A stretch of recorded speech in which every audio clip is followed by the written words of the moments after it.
Do you want to shop online with crypto? Binance Pay makes it super easy and secure. Here's how to set it up step by step. First, open your Binance app and go to the Binance Pay tab.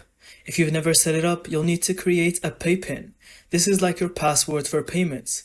If you're on PC, go to the More section and then click on Pay.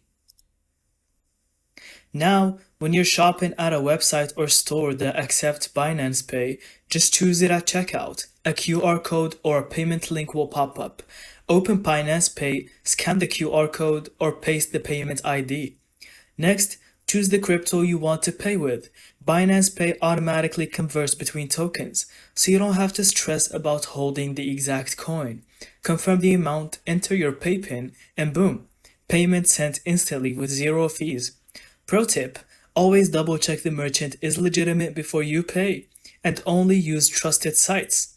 And that's it. Thank you so much for watching. I hope you found this video helpful. Don't forget to leave us your thoughts in the comments.